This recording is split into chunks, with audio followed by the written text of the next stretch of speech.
Played by actor Jose Maria Yaspic. Narcos, Mexico, Amado Carillo Fuentes is presumed to be dead, but some speculate that Amado is still alive somewhere and faked his death.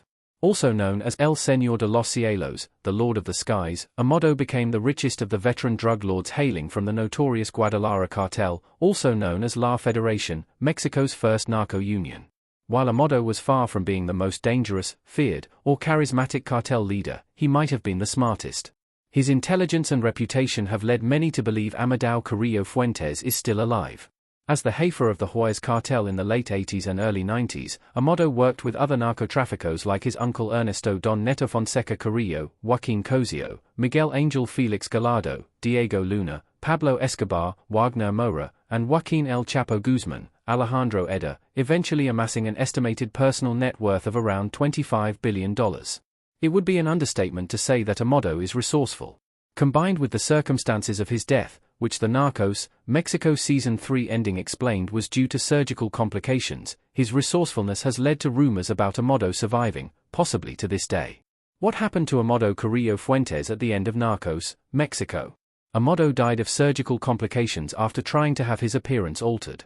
Jose Maria Yaspic in Narcos, Mexico.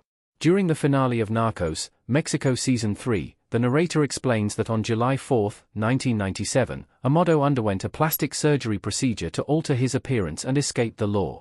This resulted in complications that led to Amado's death on the surgical table. However, in the very last scene of Narcos, Mexico, Amado's girlfriend, Marta Venus Cosaes, Jessica Baroto, is shown at a seaside villa, where Amado promised to see Marta after settling his business in Mexico. And there, Amado's small toy plane is seen lying on Marta's grand piano. Amado never gave this object to his girlfriend, and it never left his side. This suggests that Amado Carillo Fuentes is still alive. Plenty of drug lords and persons of interest have evaded capture by faking their deaths before, or at least speculatively. Since Amado Carillo Fuentes died oddly, and considering how powerful the drug trafficker was, it's easy to imagine that he simply escaped the consequences and is hiding out somewhere.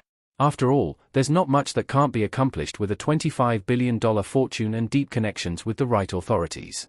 How Amado Carillo Fuentes survived Narcos, Mexico Season 3. The show implies Amado faked his death. Fuentes next to a private plane in Narcos, Mexico. Many wonder if Amado Carillo Fuentes is still alive, and the theory is rooted in the facts surrounding Amado's death.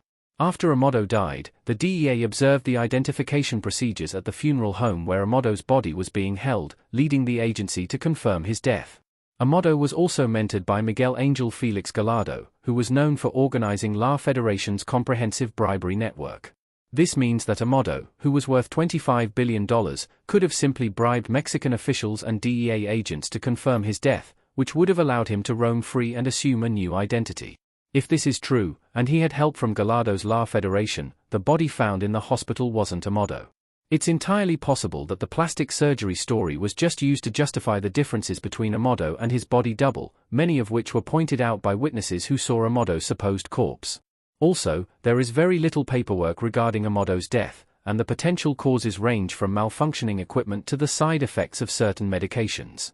It's certainly suspicious that the death of the most successful member of La Federación remains attached to so many loose ends, despite the man's sheer impact on the drug trade.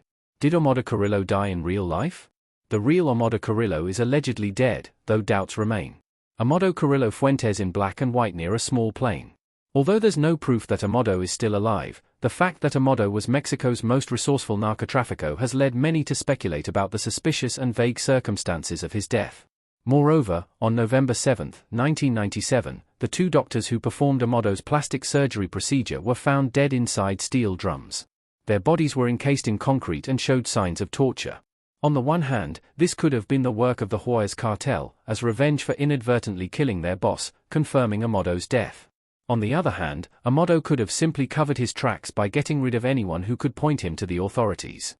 In fact, in the 1999 book From Navalato I Come, biography of Amado Carillo Fuentes, journalist Jose Alfredo Andrade Bohorquez writes about how many of those who've suggested that Amado is still alive have disappeared. Later that same year, Bohorquez himself disappeared, further fueling rumors that Amado is not only alive but is also somehow responsible for these disappearances. How accurate was Narcos, Mexico? Despite some inaccuracies, the show was relatively faithful to history. Narcos, Mexico was relatively accurate compared to the true story, even when covering Amado Carillo Fuentes' death. The real-life Amado Carillo Fuentes was born on December 17, 1956, to Walter Carillo Vega and Aurora Fuentes. Amado was part of an expansive family, as he had 11 other siblings. His uncle, Ernesto Don Neto Fonseca Carillo, was the leader of the Guadalajara cartel, which is how Amado entered the drug trafficking business. He brought in as many of his brothers as he could until his sibling Cipriano Carillo Fuentes died in 1989 under strange circumstances. The Guadalajara cartel wasn't the only gang that Amado worked for. Amado also had ties with Pablo Escobar and the Cali cartel, smuggling cocaine from Colombia, the Beltran Leyva organization, El Chapo, and the Oriano Felix family. Amado did die on the surgical table, due to complications. At the time, he had garnered some heat from the government, and to avoid capture, he decided to change his appearance. That didn't work out so well for the drug lord, as he died at the Santa Monica Hospital on July 4, 1997, or so history claims.